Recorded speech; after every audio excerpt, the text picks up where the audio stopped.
Well,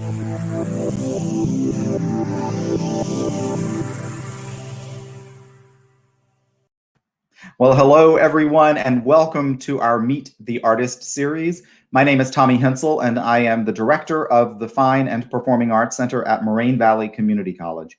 Moraine Valley is located in Palos Hills, Illinois, which is a southwest suburb of Chicago. And we have two theater spaces, actually three. We have an outdoor theater space, but we have two indoor theater spaces. One is a 600-seat proscenium theater. The other is a smaller black box theater that is flexible. So we do some theater shows there, we do some music recitals.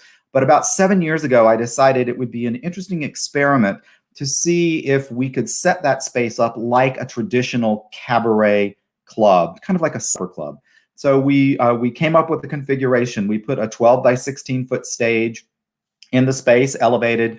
We ring the stage with 7 tables, each of which has 6 seats. And then we have risers in the back where we can seat an additional 80 to 85 people. So we can get about 125 people, but the people at the tables especially have that really intimate cabaret experience. And I thought, we'll just try this out and see if it works. And it was wildly successful. We're now in we're not now in any year because we're not doing shows right now, but before the pandemic happened, we were moving into our 7th season. And it's one of our most popular series. So when we took a break over the December holidays from this Meet the Artist series, which we've been doing since April of last year, and when we came back, I thought, well, who should I book as guests for this upcoming 2 or 3 or 4 month period? And I thought, you know what? We've been doing these cabaret shows for 7 years, and there are so many artists that have been on our stage in those performances, but also multiple times in those performances, that I thought it would be a really nice way to introduce all of you to some of the amazing cabarets in the Chicagoland area. So we started in January highlighting different artists. And tonight we have another one of my very favorite cabaret artists who has been on our stage many times and is slated to come back soon. So I'm excited to welcome to the broadcast studio one of my all-time favorite people in the world, but also one of my favorite performers, Joan Curto. Hi. Hey, Joan. Hi, it's so good to see you. Yeah, it's wonderful. Joan and I were just reminiscing right before the broadcast. We realized that the last time we saw each other in person was we just accidentally ran into each other at a restaurant, a bar restaurant in Chicago, after both of us had gone to see a different show and ended up at the same bar afterwards. And that was in March or late February, I think. Late February, yeah. That was the last live show I saw, and probably the last live show that you saw. Yeah, it was. Yeah. It was insane. It's crazy to think that was over a year ago. Yeah. So I can't wait. Because you're right, it was the last weekend of February. I remember that. So it's past a year. And we continued. We had one more show at our theater after that point. It was an academic music ensemble. The jazz ensemble performed. And then, poof, we've been dark ever since. Literally, except for thank God for Zoom and what other technical options that we have. But yeah, it's crazy. I'm chomping at the bit to see some live theater. I know you probably are too, and music and all of that. Well, and so just so everybody knows, Joan was one of the performers that we had booked for the end of the spring in 2020. It was in May of 2020. Yeah. So we said, okay, well, obviously we can't do that. So let's move it. So we moved it to May of 2021. And lo and behold, I got the word a couple of weeks ago, no shows this semester. So we're moving you again. But good news for all of our patrons who are watching is that we are going to do a summertime series. So Joan and David Edelfelt and Hilary Feldman and Marianne Murphy Orland, all 4, will be performing, God willing, and the creek don't rise, as my mother used to say, in August. So keep an eye out, folks, for our announcement of our short summer season. Oh, it'll be great. I think I have really high hopes, as I said to you earlier. I have high hopes that we'll finally be able to all be together in a theater and watching some live performances. I feel good about it. I can't say I've always said that, but I feel good about it now. Well, I do too. And, and I Yeah. know not just to be an audience member, but for you as a performer and for Oh, me as a performer, it's been such a bizarre, like desert of energy because we feed so much off of the joy of performance. absolutely. Absolutely. Yeah. The energy of the audience is great. When you have to work hard, you come off stage and you're like, oh, I'm gonna have to work a little harder tonight, and or when they really just lift you up. So it's something that you really need, and it's a little harder when you hear you're singing into a computer screen, but it's what we have right now. So, and Yeah. I've seen some wonderful performances. I really have. What's interesting to me also is that about maybe it was actually the semester that we shut down last year. I decided I wanted to just work on my vocal technique. So I started taking voice lessons with one of the faculty members at the college where I work. And we had to convert to Zoom voice lessons. But honestly, it actually has worked kind of well. It's surprisingly, voice lessons work online. I Who knew? take them too. I take them on actually we use Facebook, the Facebook video, because that Yeah. has the least amount of delay that I've found. And David Edelfeld is my voice teacher. And so we take lessons. I take lessons with him. I've taken them all through this quarantine, pandemic, whatever Yeah. all the things, all the words we have for it. Yeah. So there you go. So that's working. So okay, what popped into my head is, I don't really have a script for these interviews, as you know. I just sort of go. And one of the things that has come up in all of these cabaret interviews that I've done is kind of what is cabaret? When, because you, like me, will run into people who find out what you do and you'll use the word cabaret and they'll go, what is that? So how do you describe it when somebody doesn't know what it is?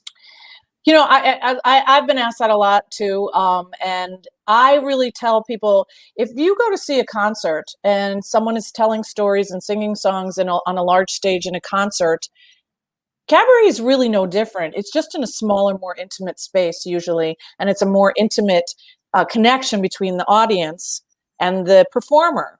But I still maintain that you can even have that kind of performance on a large stage with a large band, still making the audience feel like it's an intimate performance. So that's what I see it as. It's more of an intimacy with Mhm. the audience.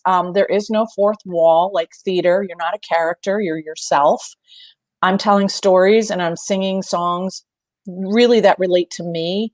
And so I think that they get a more personal view sometimes of the performer, but it's really that intimacy. And the other thing about the art form that I believe is it's really about storytelling, and the songs are the stories. And sometimes I also share stories a lot about the background of a song or something about the writer of a song, because I really gravitate towards the songwriter and the lyrics. But that's really, I really don't think there's a whole lot of difference between what we do in a small space than what somebody might do in a large space, as long as you are able to provide that intimate feeling between the performer and the audience. That's awesome. And I think you're right. I tend to be drawn towards lyrics. As I mean, music's important, obviously, Yes. but it's really the lyrics that drive me as a singer when I'm picking songs. And I think you're right. It's because of the storytelling aspect Yep. of cabaret. The the one of the things I remember when I first started doing cabaret was back in the like early 2000s in Boston. And some of I honestly can't even remember who it was that I went to a master class in Boston, and the person teaching the class said, "Look, for me, what I want is for the audience to go home feeling like they know something about me, that they know me in a different way than they knew before." And that they are as relaxed in my show as if I were in their living room singing to them. Yes, I And think the same thing. Yeah, I like that too. That's what draws me to a performer, is that kind of feeling that you know them and they are who they are. It's not a lot of fluff. It's what you see is what you get.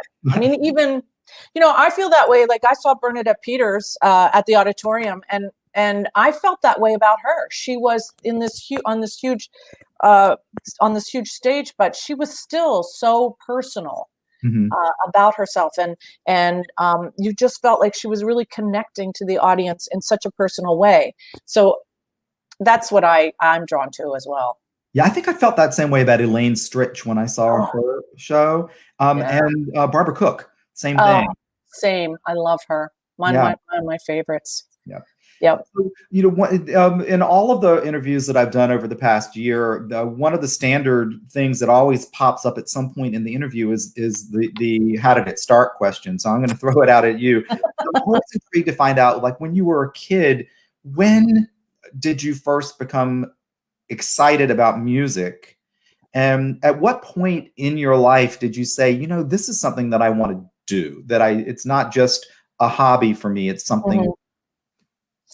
I always sang as a kid, always. And to be honest with you, I never thought about doing anything else but sing.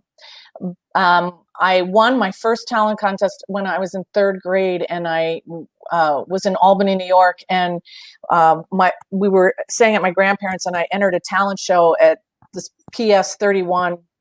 I think that's the number of the school, and I sang High Hopes without, Frank Sinatra, High Hopes, and I won, and so that was the first taste of fame, should I say, for me. And I've been chasing it ever since, Tommy. No, I don't know. And to be honest with you, I had my kids when I was very young. And so I didn't perform. I've always performed in community theater. But when I turned 40, Davenport's opened. And so I went to see Karen Mason. And I watched her on that stage. And she's remarkable. I mean, she's amazing. A remarkable performer, and so warm, and so, I mean, she talk about creating intimacy with the audience and being herself. And so I went home and I said, I have to do that. And so that was it. And I auditioned at Davenport's with Doug Orlick, who was my first partner, and we did 2 shows, and then I just kept going, and I haven't stopped since. So it's been so rewarding. I have to tell you, it's just been so rewarding for me to be able to share music. And I've learned so much from my peers, really. So many great people in Chicago who are wonderful musicians, and also a lot of great people in New York that have had a chance to work with. So that's how it started. And I'm not going to stop until, as Barbara Cook said, as long as you can, carry a little bit of a tune and still communicate with the lyric, keep going. And Julie Wilson, that's exactly what she did.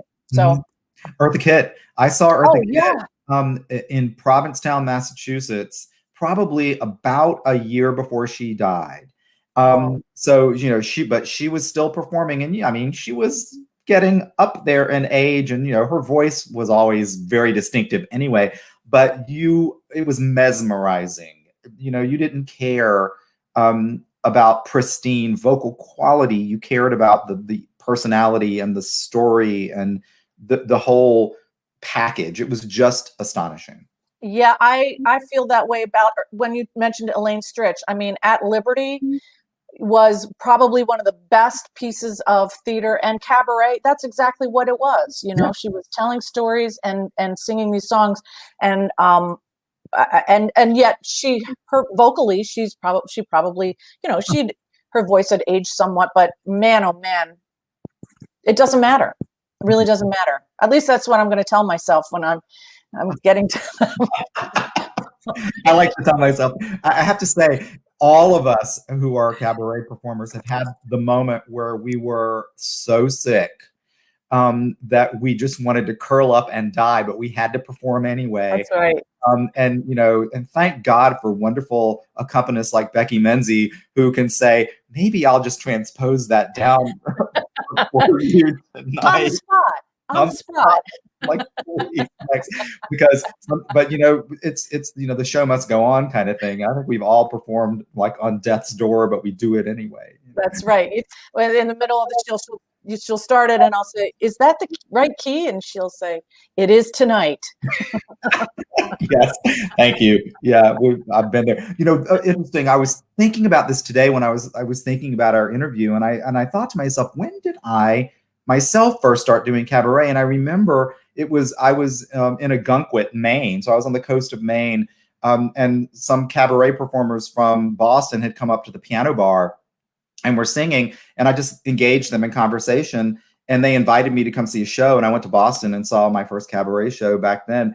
And what struck me when I was talking to one of them afterwards is I suddenly went, oh my God, now I can sing all of those songs that are too high for me in the shows that they're in, but I can sing them now because I can transpose them down. Exactly. And it's awesome. Sing anything in any key. That's right. And any style. So speaking of that, true. one of the clips that you sent me as a potential to show tonight, I think it sort of showcases that really fascinating way of taking a song that may be familiar and finding a different way of presenting it. So let's. I'm going to do a screen share and show this video, and then we'll talk about it afterwards. Great. So okay. I'm going to move to this. I have to talk myself through this because I'm like, oh no, it's technology. All right. And my computer is moving a little slowly tonight. Here we go.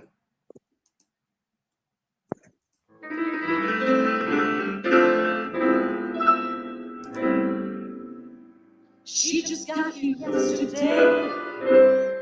Things are hot here. Now they say there's a big change in town. Girls are jealous, there's no doubt.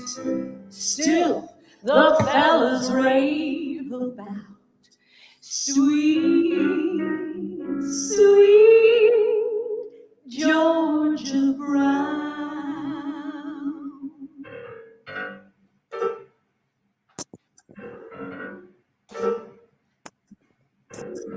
No young maid has got a shade on sweet Georgia Brown.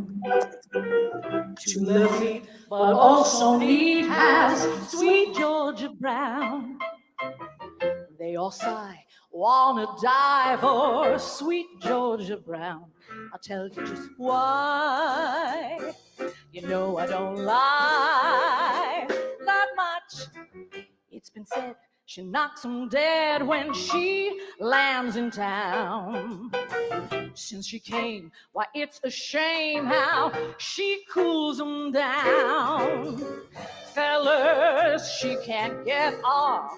Fellers, she ain't met. Georgia named her, Georgia claimed her, sweet Georgia Brown. Sweet Georgia Brown. Sweet Georgia Brown. They all sigh, wanna die. I'll tell you just why. You know I don't like that much.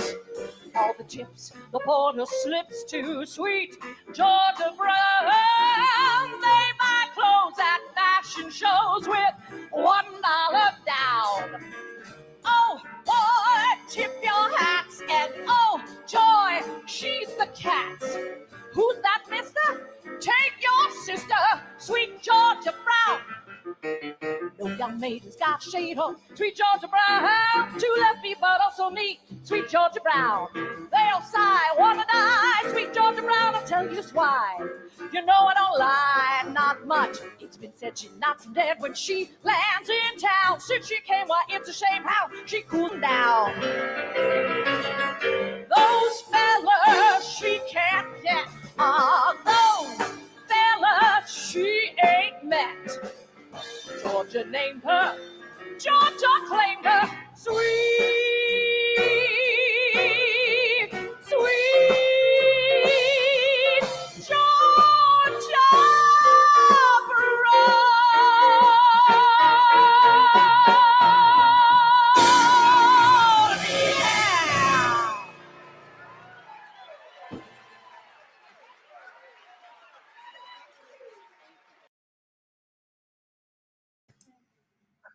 So there we go. That's awesome. We got a couple of really nice comments for you, Joan. Linda Beckerman, you go girl.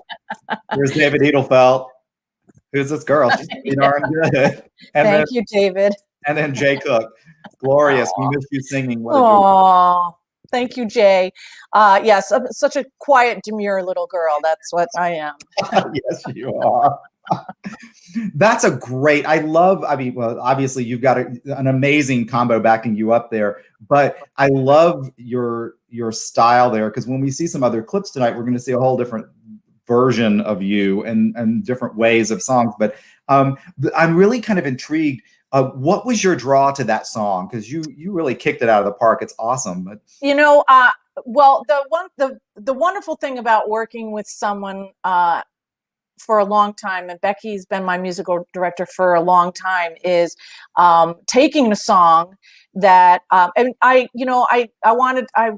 I've sung that song for a long time, but when I came to her with it, we decided that we wanted to just change it up. We wanted to change it up, and I wanted something that was just a kind of a kick, if you don't mind me saying, a kick-ass song. So sorry, is that okay?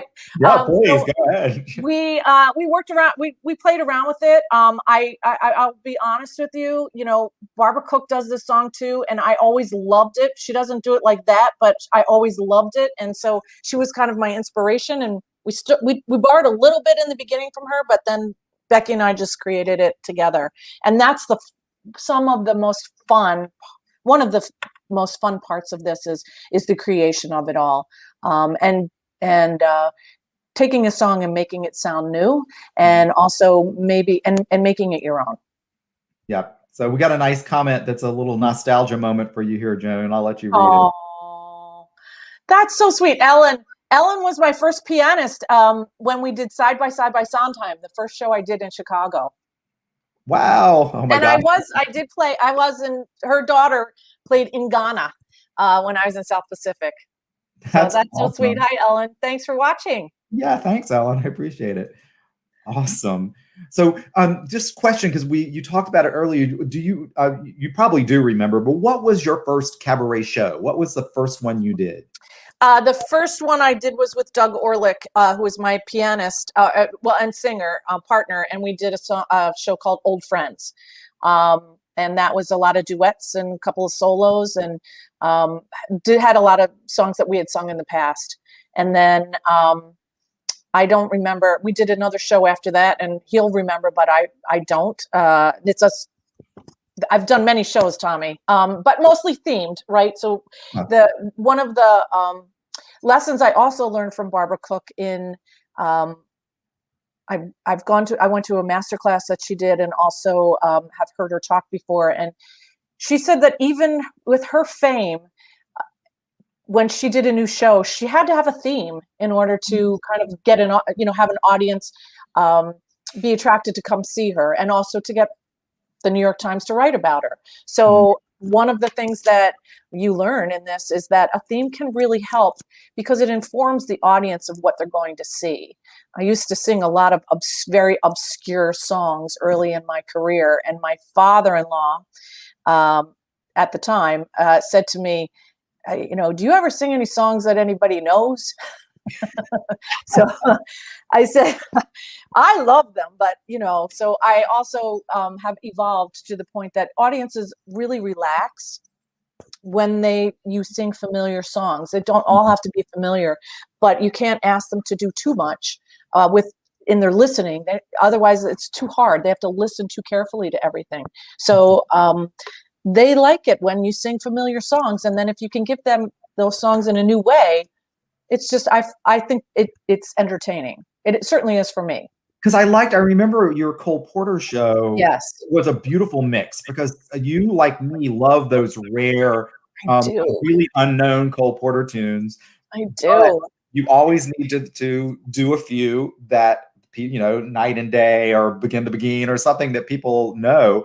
Yes. And they're wonderful songs too. Yeah. I mean, they are wonderful songs, but yes, I tend to like the obscure too, but yeah, that's for sure. And I love the research, I love the research in all of this, and listening to lots of oddities, and he certainly, wow, what a guy to research. I mean, Cole Porter is I think he's one of the best. Yep. And you and I have both done Sondheim themed shows. Yes, another one. It's really the same way because, he's got the canon of songs that everybody knows, but there's also this entire category of songs that were either cut from musicals or were written for television or film, or were just from obscure musicals that very few people, who really goes to see Pacific Overtures, but there's some amazing songs. So, it's kind of nice to find a composer like a Porter or a Sondheim. I mean, those two are in a class by themselves, in my opinion. Both of them, because they are so smart and clever and funny and witty and touching, and they write both music and lyrics. But yeah, I think they're in the same category. You're right. And there's a lot of obscure Sondheim, but people want to hear Being Alive. They want to hear Send in the Clowns. They want to hear Somewhere in the mix somewhere. No pun intended, but they do. I find that and I do too. I like that too. So that's how I guess the creation of some of these shows has evolved over the years. We got a nice another comment from Ellen for you. She loves listening to your CD when she walks in Florida, but in Illinois too. She's one of the 5 people that do, but I love that you do, Ellen. Thank you. So since we talked about Sondheim, we've got another clip, and it happens to be a Sondheim song. What I love, first of all, I adore your interpretation of this song, because I've sung this song many, many times, and I think many singers have, but it is a really perfect example of a completely obscure musical that is never performed, but a song that had a life beyond the musical that ran for 9 performances and closed, and deservedly so. I mean, the song has a life because it's such a wonderful song. Yeah, it is, and the show is not necessarily a wonderful show, but that's all right. That's my personal. I love all Sondheim stuff, even the bad stuff. I love it anyway. Me too. But let's do a quick screen share again, and I want to show this, which is one of my absolute all-time favorite Sondheim songs, and then we'll come back and talk about it. Great. So let's.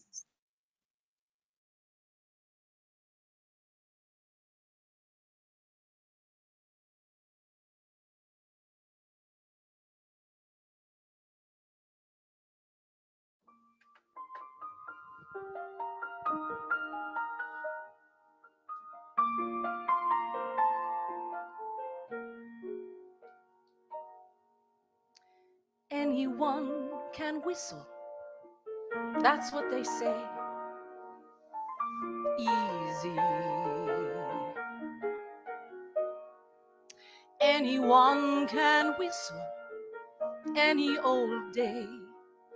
Easy. It's all so simple. Relax, let go, let fly. Will someone tell me, why can't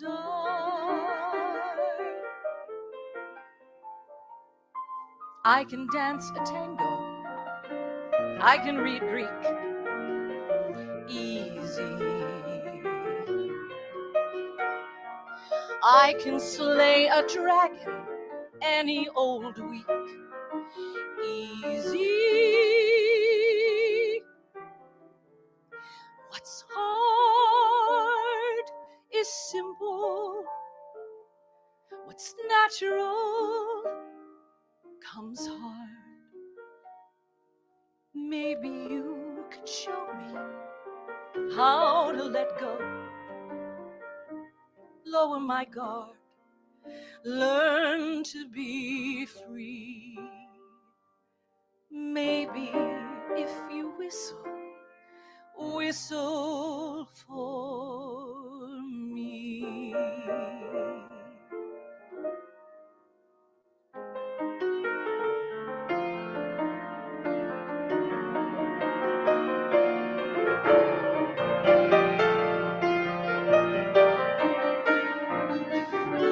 Easy. What's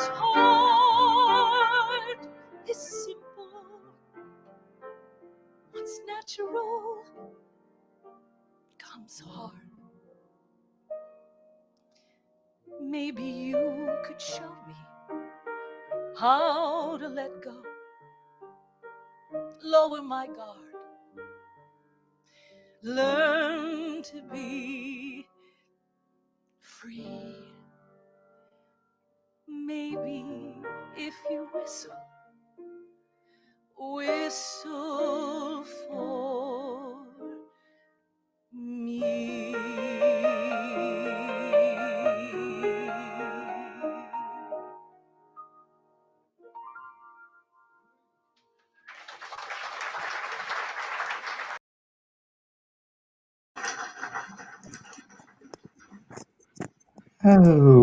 Oh, I'm verklempt. It's a great song. That's Yeah. a great song. You know, I read a interview of Stephen Sondheim, and he said that usually his favorite version of the song is the original. And you remember Lee Remick? Have you ever heard her singing this? Oh, yeah. Oh, it's so. Oh. You can So I can hear the acting happening. It's astonishing. Yeah, and she's so beautiful. So I another example of, you know, not a bombastic singer or anything like that, but she's just was so gentle and beautiful. Yeah. So Yep. it's a great song. It is a great song. And I loved, you know, one of the things I love about your version of it is it's so restrained and gentle. And, you know, there's so many different ways to approach that song, I think. And, you know, and obviously having Becky is an amazing thing as well. One of the things, this is, you know, me being all technical, one of the things I loved about your version is when you came in after the bridge. That works so well because it's not the traditional place to come in after the bridge. Yeah. But it's just, it shows a really strong intuition that you have as a singer about what works, you know, in the storytelling aspect of the song. Thanks. Thank you very much. But, you know, I don't know. Sometimes I do and sometimes I don't, but I appreciate that. And it's, you know, though the craft of cabaret performing is a craft. It really is, and it's an art form. I find when we talk about it, it is the difference between that and putting on a large concert is the art form of crafting a show and having an arc like a play in many ways, where you have some emotional arc within that evening, and one song goes into another. So that it takes a lot of work to get there and to make sure that you have the right mix. I don't always succeed, but I think with that Sondheim show, that was a really special experience for me, obviously. And you know, I've gotten to produce that. I mean, I got to do that. I didn't do a solo show, but at the auditorium too. And those were really remarkable experiences, but because of the music, to be honest with you. So that leads me into a question that I knew I wanted to talk to you about tonight is talk to me a little bit about your connection with the auditorium theater. I loved the shows that you created there. So I just would love to know a little bit more about that experience. Wow. Well, that has just been a gift for me. It started off when actually, it was Cole Porter's 125th birthday, and I was looking for a place to do a bigger celebration of his birthday and happened to mention it to Judy Green at the auditorium, and she just took the idea and ran with it. And we wound up producing this really wonderful celebration of Cole Porter's music with some amazing vocalists and a great big band and the City Lights Orchestra, and it was just a phenomenal experience for all of us, and to stand on that stage, which is amazing and glorious and historic, and it led into 2 other shows. So I also directed and produced Ella Fitzgerald and Lena Horne tribute, and then the Sondheim tribute, and then everything. And then everything closed. Everything closed. Not because of the Sondheim tribute, Tommy. No, I know. That was great. I mean, they were wonderful experiences, and but I will say that I felt that same approach to those concerts that I do to any cabaret show that we've done is the intimacy and the personalization, because everybody chose their own songs.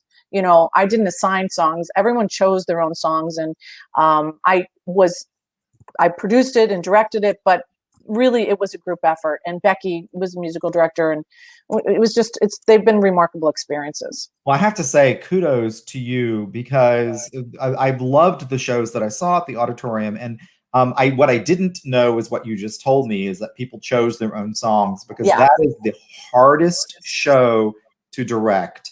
Because when you're crafting your own show, you can choose and you can build that arc that you need. When I teach younger students about cabaret performance, one of the things I tell them is you've got to have a beginning and a middle and an end. It's got to be a complete story.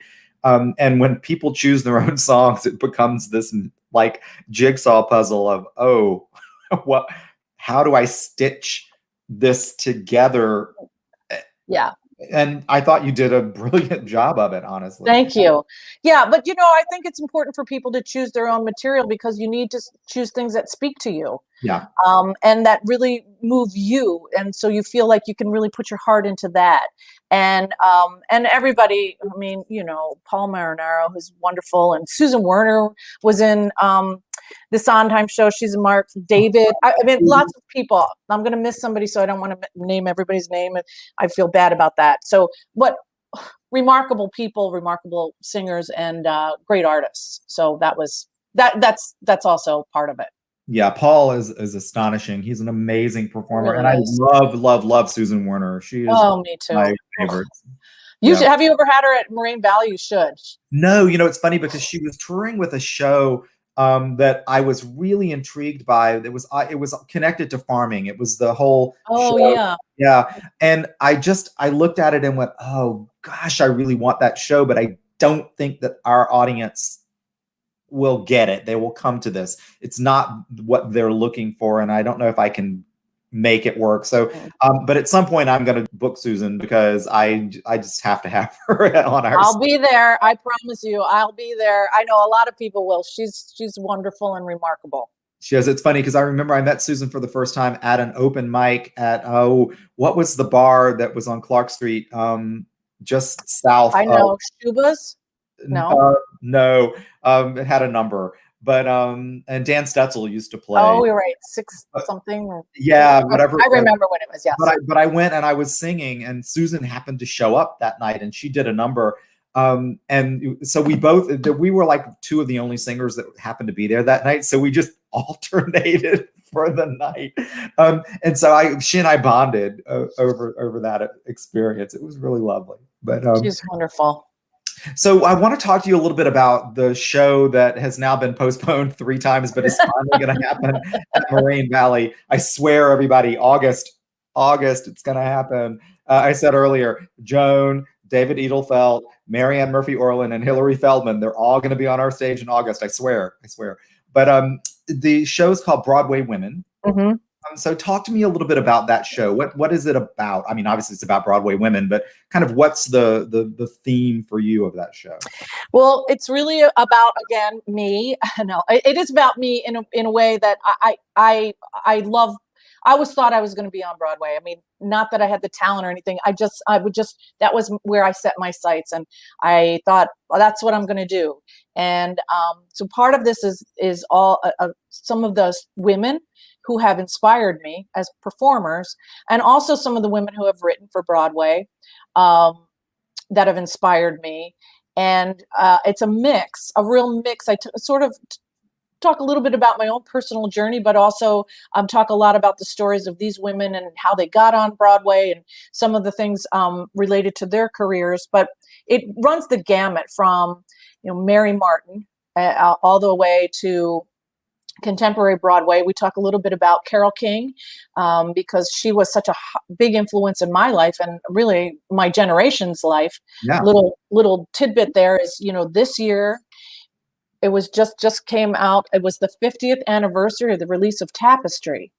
Wow, I didn't realize. Years. I know. I mean, honestly, I it makes me feel old, but that music is still current. And then she winds up on Broadway. Her music winds up on Broadway.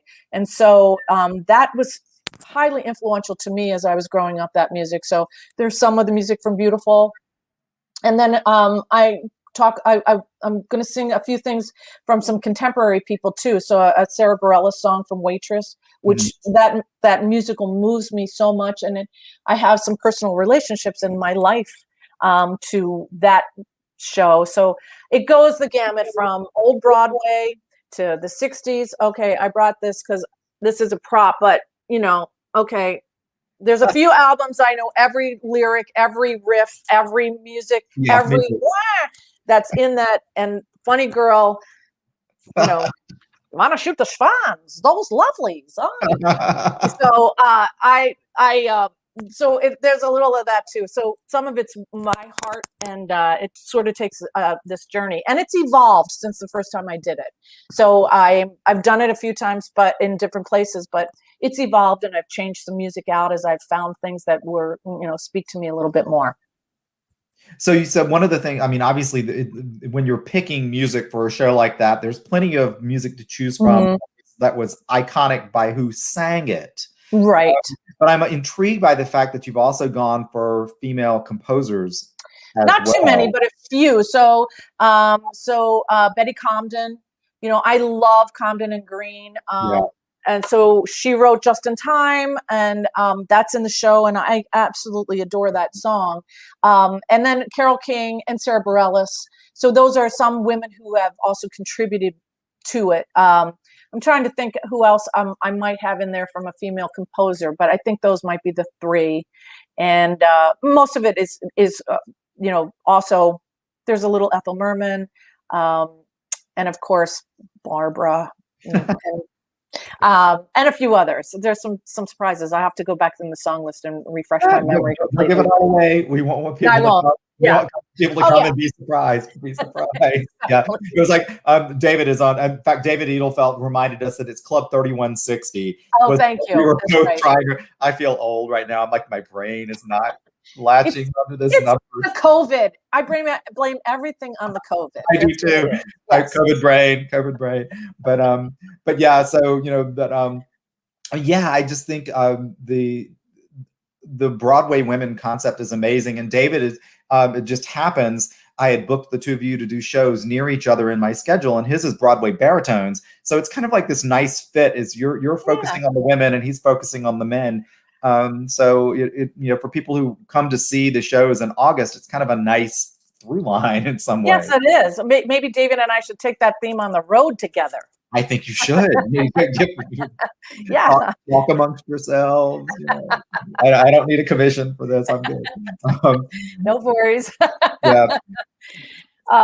So it is. That is a good mix to have him as well. But you're right. It's massive. So it really is about the music that spoke to me. I just have such a love of Broadway. And I was thinking today also one of the first trips I'm going to take is to go to New York, and support the Broadway community, because boy, I can't imagine what it's been like for them.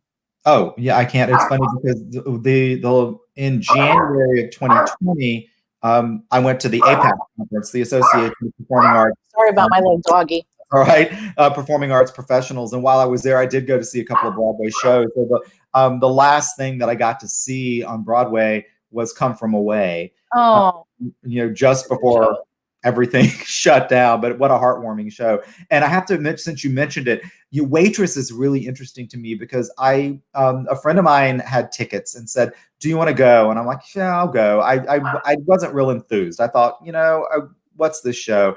And the first act, I was still trying to decide, do I like this show? But by the middle of the second act, I was totally hooked. And what a great show it is. That surprised me. I was just not expecting to enjoy it as much as I did. Oh, I love the movie too. Did you see the movie? No, I haven't seen the movie. Oh, you should see the movie. It's wonderful. I loved it. Kerry Russell. So that's what it's based on that movie, and it's just a charming and touching, really touching movie. Yep. Yeah. And honestly, it's always kind of a hit or miss for me when a songwriter who's primarily a popular songwriter dives into the musical theater realm, is it going to work? Yeah. You know? And I had that thought in my head going into it, but wow, she's a good writer for theater. Amazing writer for theater. Yeah, she's really fantastic. Yeah, and Laura Freeman said this. These are the best ones when you go in blind and end up falling in love. I mean, because I really didn't know what to expect from that show at all, and walked out like a fan of, you know, I always liked her songs, popular songs, but I just was like, oh, yeah. And that Carole King musical, Beautiful. Yeah. The same thing. Me too. I went to that thinking, you know, I'll go to this, and I was like, oh my God, what a good show. I felt the same way. I was like, oh, okay, it's gonna be. I mean, yeah, but it was wonderful. I mean, a great story, so well written, the whole thing. Yep. I love them both, and yeah, it is nice. So my Broadway surprise when I was Xanadu, because we got tickets because we couldn't get tickets to anything else, and neither one of us really wanted to see it. But then we went, and it was so fun, and so much fun. So that was my Broadway surprise. You know, the Xanadu was funny for me because, you know, the movie is so dreadful, and the thing that made the Broadway show work is the Broadway show makes fun of how bad the movie was, really. So it's basically it's a fun show that doesn't try to be serious. It tries to be fun.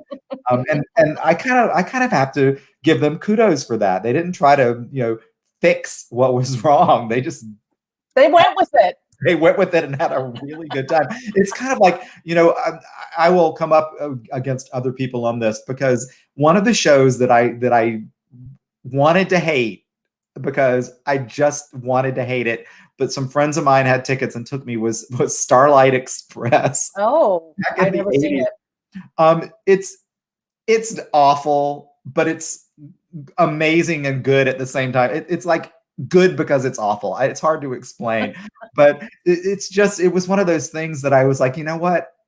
It's not great art, but I had a really good time. And you know what?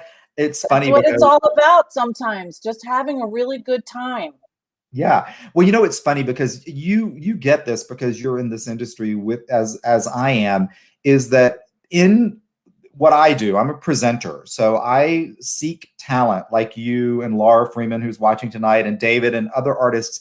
And I, you know, and then book you to perform on our stage. So I watch a lot of shows, and I go to a lot of conversations with other presenters. And there's this big prevailing like schism in the presenting community. There's the people who think that things like tribute bands are horrible and should never be booked on stage because they're not art. And then there's people like me who are like, if somebody is having a bad day and they come to the theater and they watch a show and they're suddenly happy and it transforms their experience of their bad day, that is art. I agree. And it doesn't matter if it's a Beatles tribute band or if it's some incredibly socially relevant deep dive into some issue kind of show that challenges your perceptions of the world. I love them both, but it doesn't mean that one is more artistic than the other. They each have their place in the scheme of the world, I think. I agree. And ultimately, I always say, my job is to entertain. Mm-hmm. Ultimately, my job is to entertain. So if people are entertained, regardless of what it is, then it's a great night out. Yep. Sorry, I had to get on a little soapbox there. That's okay. So one of the things that I am always intrigued to talk to other performers about is, you know, kind of when you're thinking, you know what, maybe it's time for me to put a new show together. Mm-hmm. You know, maybe it's time to do a new show. Kind of, what's your process? How do you start to pick themes, but how do you pick songs? What speaks to you in general? I think for me, it's if I want to put a new show together, it's what do I want to say? and what kind of, really, it's what do I want to say with my music? And that sort of starts to inform me of what kind of show I want to put together. And there are times that I don't want to focus on a single composer or performer or a theme. I just want to have an evening of songs that really speak to me.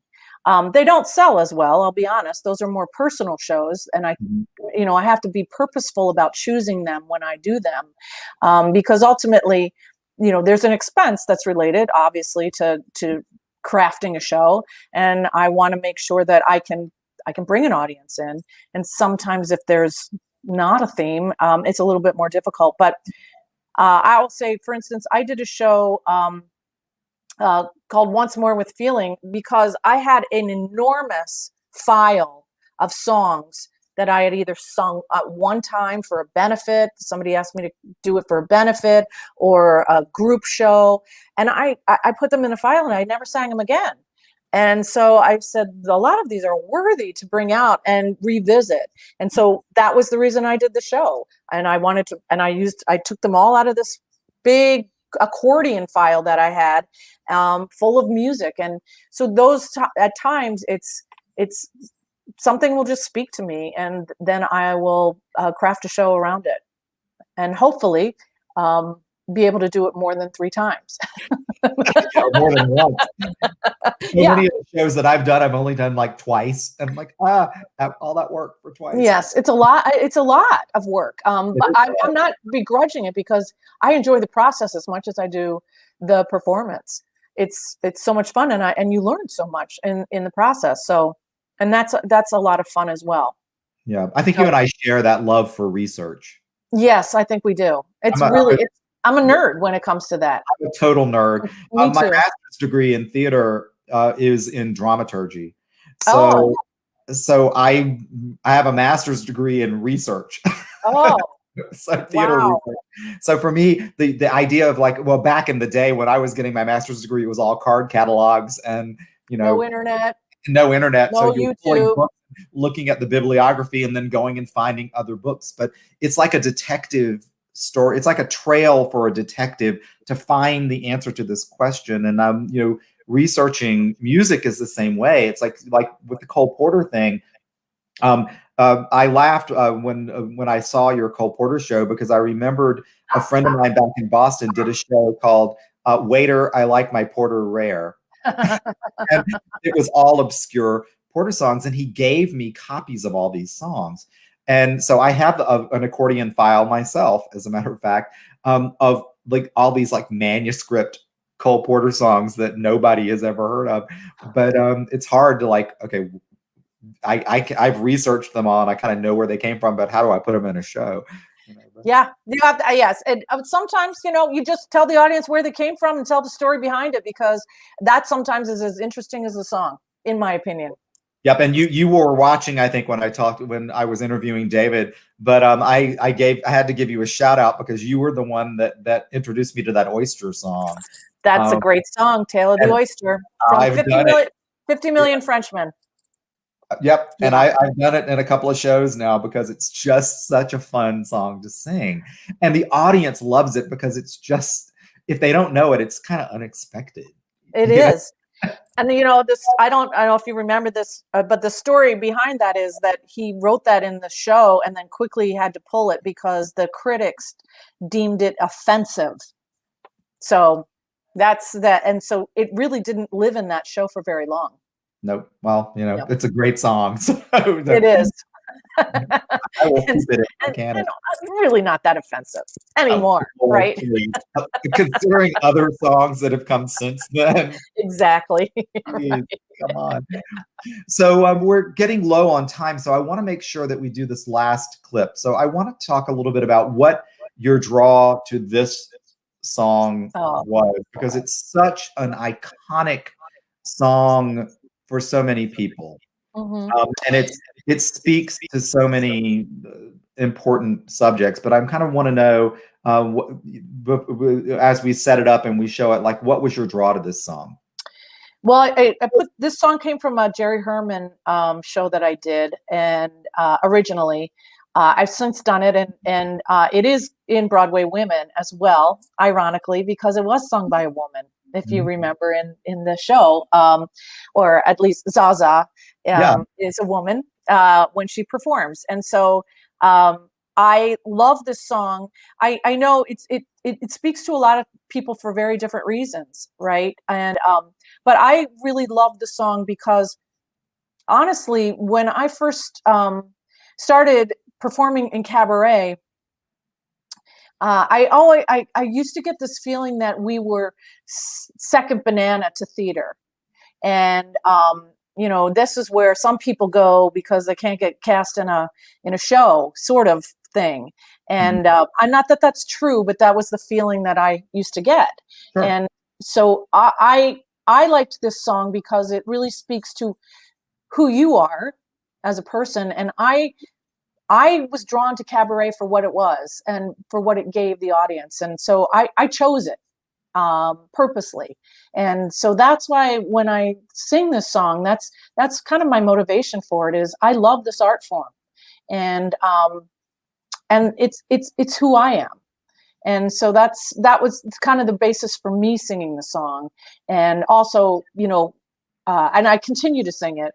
And, but it originated when I put the Jerry Herman tribute show together because he deserves it. I mean, Jerry Herman wrote so many wonderful songs from so many wonderful musicals. Yep. And, Jerry Herman is one of those composers that also has a few obscure musicals that were not popular, that have extraordinary songs in them. So Milk and Honey, that's a great musical, right?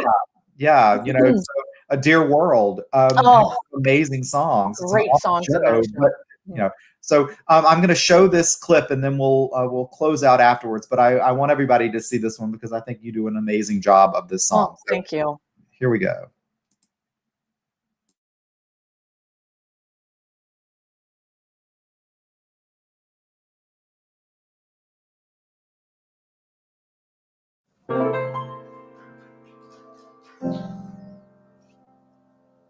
I am what I am. I am my own special creation. So come, take a look. Give me the hook or the ovation. It's my world that I want to have a little pride in. My world, and it's not a place I have to hide in. Life's not worth a damn till you can say, hey world, I am what I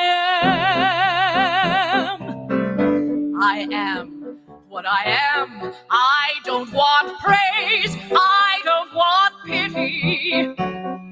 I bang my own drum. Some think it's noise. I think it's pretty. And so what? If I love each feather and each spangle, why not try to see things from a different angle? Your life is a sham till you can shout out loud, I am what I am. I am what I am, and what I am needs no excuses. I deal my own deck. Sometimes the ace, sometimes the deuces. There's one life, and there's no return and no deposit. One life, so it's time to open up your closet. Life's not worth a damn till you can say, hey world, I am what I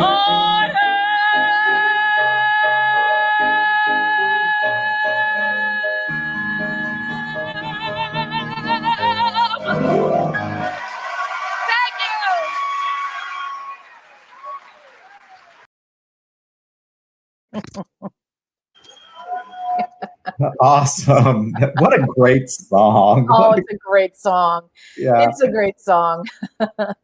Oh, yeah. And I love the fact that you do it in your Broadway women's show. I love Oh, that. thanks. Yeah. Well, she deserves it. Zaza deserves it. Yes, absolutely. That, you know, as a performer myself, that role is on my bucket list. Somebody needs to cast me as Zaza. Oh, yeah. I'm not too old to do it. I can still do it. Nope, not at all. Not at all. But yeah, that's on my list of roles that I could still play that I really want to. So. Go for it. So Joan, question. I mean, obviously we know the Broadway Women's Show is coming soon, but are you working on anything new? Are you actually working on a new show right now, or anything? I am. I have one in my mind, and I have. It's probably going to be a group show, not just me, but I'm not letting anything out of the bag yet until I know that. I don't want to give this idea away because I think it's a really good one. So I want to ask you what the idea is, but we know you're working on another show. Yeah. So that's hopefully soon to come, when we can be outside and be in the theater and be together and sing in front of each other and all that stuff. Great. Well, I want to say thank you so much for joining me. Thank you. Oh yeah, it's just so much delightful talking to all of my friends on this show. So thank you, Joan. And as I said earlier, everybody keep an eye out for our summer season that will be coming in August. We will be in touch soon to make sure that it happens. Yes. Thank you, Tommy. It's Thanks. been great fun. So I'm going to take you out of the stream, but don't leave. We'll talk afterwards. Okay. Great. So thank you, everybody, for joining us tonight. And I wanted to give a shout out to Laura Freeman, who is watching tonight and commenting. We're taking a little break, but we're going to come back in 3 weeks, and Laura is our guest in 3 weeks. So hooray for that. So keep an eye out for our interview with Laura Freeman in 3 weeks. So I just wanted to say again, thank you to all of you for tuning in. If you're watching this later on YouTube, thank you for watching this later on YouTube. Please make sure you join our channel. Check out our website. We have, first of all, here's Joan's website. For more information, visit joancurto.com. That's easy to remember. And for Moraine Valley, it's morainevalley.edu/FPAC, which is for Fine and Performing Arts Center. So check out our FPAC website. You'll get up-to-date information about all of the shows that we will have coming up this summer. So thank you all again for tuning in. This is always so much fun for me. I kind of never know. There's always this moment about an hour before every broadcast where I'm like, I really want to do this broadcast, but I'm just so tired. and then I get all energized because everybody is amazing and Joan was amazing. So thank you all for tuning in. I'll see you again in 3 weeks for my interview with Laura Freeman. So until then, everybody stay safe and have a great time.